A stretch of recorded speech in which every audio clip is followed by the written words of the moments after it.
Sa palabas, may pinakaabangan at kung sa artista may sikat na sikat, sa mga kriminal, meron ding mga wanted ng batas. Narito na ang mga natuntun at hindi nakaligtas.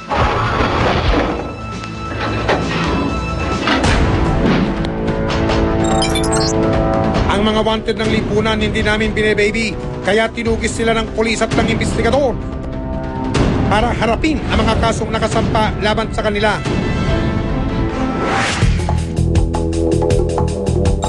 Si Al Canlas huli sa kasong pagpatay o murder. Suspect siya sa pagpatay kay Ruben Ganiban nung nagdaang disperas ng Pasko. Selos daw ang naging mitya ng alitan ng dalawa. Opo, nung niligaw po siya sa akin, si Al. Ayoko po sa kanya kasi nga po may asawa na po siya. Tapos ano pa po siya yung may bisyo. Buwan ng Disyembre nang muling magkita ang dalawa. Paganting sinuntok daw ni Ruben si Al sa may tindahan. Dumating na ngayon yung Al. Tumutok ngayon ng barel. Siya ang tinutukan yung anak ko. Natulala ako sa nangyaring ganon. Hindi pinagbabaril na siya. Tumakbo na nung yung nakabaril na siya. Nagulat na lang po ako, may narinig po akong putok. Tapos pagkakit ko po, nakabulagta na po yung kapatid ko. Agad binawian ng buhay si Ruben. Napakasakit po talaga yung nangyari na yun. Nawala yung anak ko. Para kung nawala ng pakpak. Naglabas ang korte ng mandamiento de aresto o warrant of arrest laban kay Al sa kasong pagpatay o murder. Sa pagmamatsyag ng investigador, hindi umobra sa aming kamera si Al na pangiti-ngiti pa. Kumilos ang investigador at ang City Hall Action Police Assistance sa tanggapan ng alkalde ng Maynila. Ang balita na rin ng sources din natin, mga asset natin, hindi ho umaalis ng malayo yan. Kung pupunta kunwari sa tambakan yan, pupunta kunwari sa temporary housing, may karagadan dala yan. So, we are sure na meron pang baril yan. Kinakabahan ako pero panayang dasal ko po mga kahapon. Na sana pagkaloob ng Diyos na mahuli po siya ng mga polis. At dinining ng Diyos ang panalangin ng ina ni Ruben. Ang target na si Al nakapwesto na, kaya sumugod na ang mga operatiba. Hindi na nagawang pumalagpan ni Al, hindi na rin niya nagawang mag-smile. Hindi na kasama rito, ha? Pulisya mo yun. Hindi mo sa parusya. Dininig naman po ng Panginoon yung mga dalangin ko siguro, kaya nahuli po siya.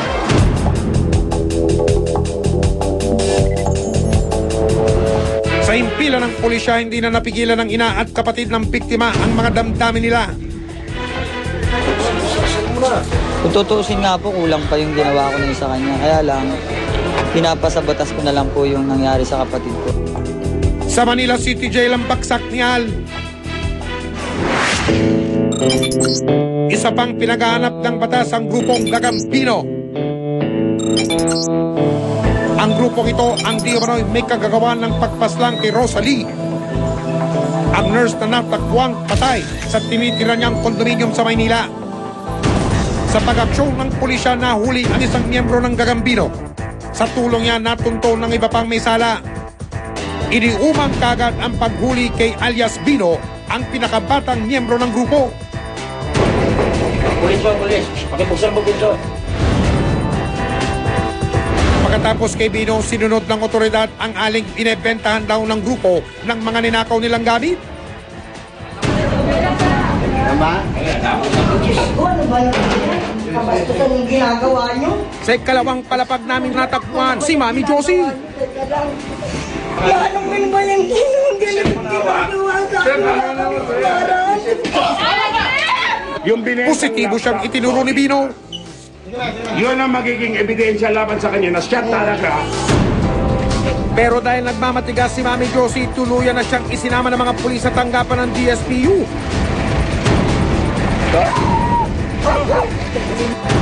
Ang tatay ni Bino, itinuro namang leader daw ng grupo.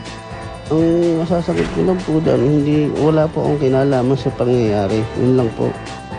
Ayon kay Joseph, hindi niya alam ang ginagawa ng kanyang anak. Mas matigas pa ulo sa akin ng anak ko.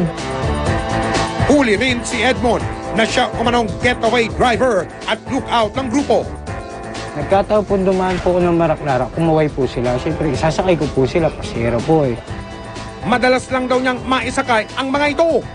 Pag sumasakay po sila sa akin, papalit po sila doon sa pinagbebentahan po nila. Samantala, kasalukuyan pang pinaghahanap ng batas si Jimmy Tijam alias Kambal ang itinuturong bumaril kay Rosalie. Panawagan ng mga otoridad ipagbigay alam sa kanila o sa investigador ang kinaroroonan ng ilang pang miyembro ng grupo. Karapatan naming mga bata na mamuhay sa isang tahimik at kaaya-ayang kapaligiran. Hindi palalampasin ng investigador ang mga papang-abuso lalo na sa mga kabataan. Karapatan din namin mabigyan ng proteksyon laban sa pang-aabuso, pananamantala at anumang panganib.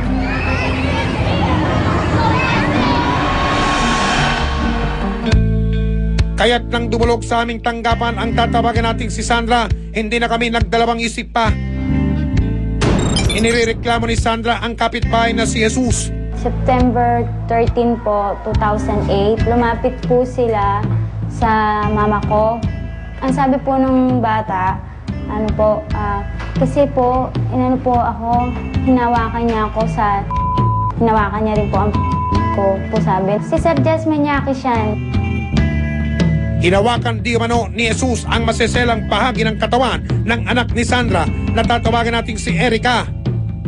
At kaanak na tatawagin natin si Mona, pawang mga minor de edad. Masama po siya. Nagagalit po ako sa kanya. Kasi po yung ginawa niya po sa amin. Natatakot po ako. Baka po ulitin niya po sa iba. Sa tulong ng National Bureau of Investigation o NBI, ikinasang pag-aresto sa suspect.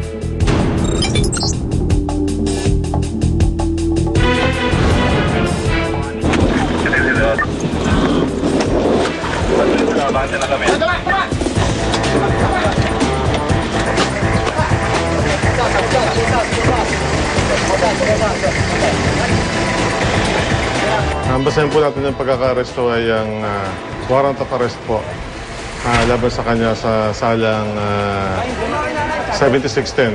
Ito sexual abuse, pang-abuso, hindi naman siya lumaban.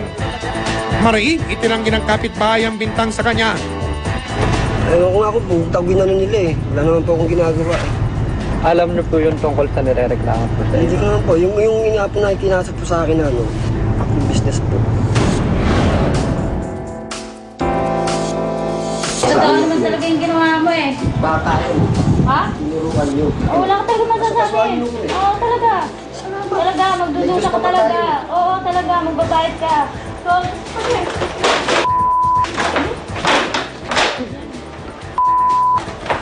Paano pa mo? Ha?